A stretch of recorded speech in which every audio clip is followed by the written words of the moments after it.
Hey guys, welcome back to another video on my channel. Today we're going to be covering some datapacks for Minecraft 1.21.8. Now before we jump into this video, I do quickly want to mention I have currently a sore throat, so if I sound a bit different, that is why. And also if there are random cuts, it's because my voice will randomly go. But like all of these videos, I will have in the description all the datapacks I do showcase in the order I showcase them. Now, the first one is one that is quality of life. Inside of the game, to craft the coloured glass, you need some normal glass, and then you need some dye. So for example, to make pink glass, you would need to do something like this, and it would give you 8 pink stained glass. Well, this data pack makes it so you can mix any coloured glass in the crafting table. So we're going to use 2 pieces of blue, 1 piece of orange, then let's use 3 green, and 2 undyed. Now throwing a pink in there, you can see I get 8 pink glass. So this just makes it so you can clean up pieces of glass that you have around and use them within the recipes, rather than once you've dyed it, the glass is then useless. But one other thing that this data pack does add is you can make it so glass goes back to the normal colour just by throwing it in a crafting table. Once again, this is very useful because it means if you craft up too much, you can just convert it back to normal glass. And this is a 1-for-1 ratio, so you can see 1 pink glass for 1 normal, and that is the first data pack. I think it's worth showing because crafting up dyed glass is definitely annoying. And with the sun now going down, we can showcase the second data pack, and that is a new shield within the game. So to craft this shield, you need yourself a shield, and then you also need some pointed dripstone. We can throw the shield in the crafting table with 4 of these, and this will give us a spiky shield. Now the spiky shield does have a new model or new texture, and that is some dripstones on the front of it. Now I'm not going to showcase this of a night time because YouTube videos are a lot worse at night, but we are going to show it off with husks, which don't burn. Now what is the difference between this and a normal shield? Well, this does thorns damage, so as you can see, if I was to block, the husk will be damaged as well, and it won't damage me. It will consume the damage, but deal it to the husk. Now it isn't that overpowered. As you can see, it does take a lot of durability per hit, so it is currently on 316. Shielding, running away, is now on 312, so it seems to take about 4 durability per hit, and it takes about 10 plus hits for the husk to die. So let's quickly just test this again. So this husk's health is currently at 20. If I was to make it hit the shield once, there we go, that is 1 hit. Let's now go in creative mode and grab the data again. The health is now 19, so it seems to do half a heart every time the mob attacks the shield. It is basically the Thorns enchantment on a shield. But let's now jump to the third data pack. Now the third data pack is a data pack that I think a lot of people are going to like, and it makes a change to the torches. If you was to grab yourself some torches and some stone buttons, I think it requires stone buttons. Let's quickly just try it with the black stone. Yes, it doesn't work with these ones, and it doesn't work with wooden ones. But if I threw stone buttons in here, you can see we get a throwing torch.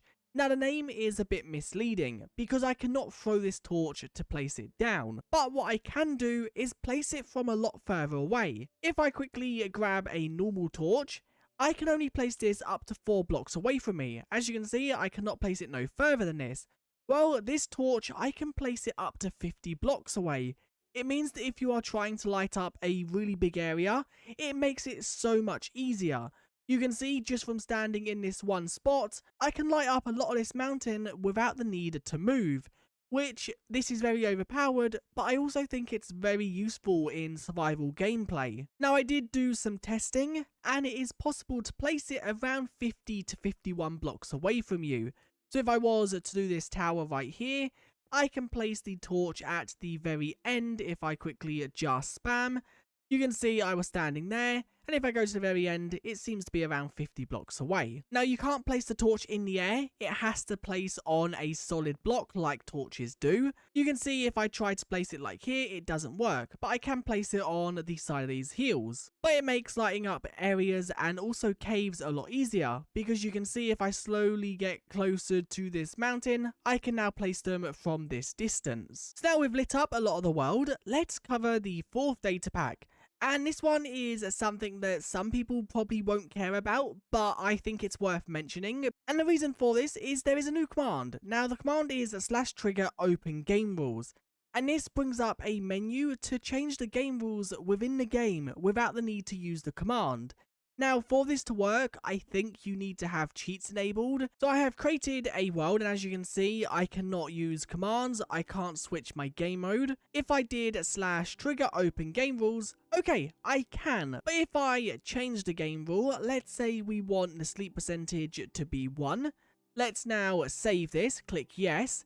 Yeah, there we go. You can see it does error, and you do get stuck within this screen. But if you do have access to commands, or you own a server and you want to easily change these, this is a really good way to do it. But all the game rules are listed here, and you can go through them. For example, disable raids, entity cramming, universal anger, and they are also split into categories like they are in Minecraft, where you have player ones, you have mob ones, and things like that. Now, this is using the new dialogue system, and I think this is a very good use of this. Hopefully in the future Minecraft can improve this system, so creating a screen like this is easier without the use of cheats and things like that. It would be cool if you could have certain things on this menu still be achieved if you don't have op, so like commands, because it can only be created by a admin or something like that. So if you have a command, for example, that gives you 100 diamonds, then I think that's okay, because once again, this can only be done by admins. They are okay with it. So we're going to test this out. We're going to disable full damage. We are then going to enable this, and it should have been enabled. Let's now jump off of something, and we should see that full damage isn't on anymore. And there we go. You can see I don't take full damage. So you can control them within the game. Now this can be done by using game rule. It means you don't have to scroll through or remember the name of them, and then enter the value you want. Now the fifth and final data pack I'm going to showcase in this video brings a change to the vaults inside of trial chambers. I'm going to quickly just throw a disclaimer. This data pack could be considered as overpowered for some people. And this is the fact that within this data pack you can change a config to make it so the vaults can reset. Now the reason for this being overpowered is because you can basically farm the keys and then have players come back here every so often to open the same vault multiple times. So once again, there is a command for this, and this command is /trigger, and then it's ROV. And if we enter this in, you can see we have a vault cooldown, and then we also have, by default, it is set to 30 minutes. Now you can see you can change the minutes to seconds, minutes, hours, days. So this is a way to maybe do it so you have daily rewards. So once a player opens a vault, they cannot open another one for 1 day. I think that is a very good way to do it. It might also encourage players to join the world more than once. So if I open this, the config should be set as 1 second. Let's just change this to 30 seconds, I think. So let's quickly just do this. There we go, it's currently set to 30 seconds. So if I open this vault, in about 30 seconds time, this vault should then let us open it again. As you can see, it is currently closed. Let's quickly just linger. And about 30 seconds later, I took a sip of tea, and when I was finished, it is now opened again, meaning that we can open it for a second time, and once again, another 30 seconds, we will be able to open it a third time, and we can keep going, as long as you have the keys in survival mode. Now, that is all 5 data packs we're going to showcase in this video. Once again, they will all be linked in the description in the order I showcased them. Let me know what you guys thought of this video in the comments. And let me know what you guys thought of the overlay with the data pack name, the maker of the data pack, and things like that.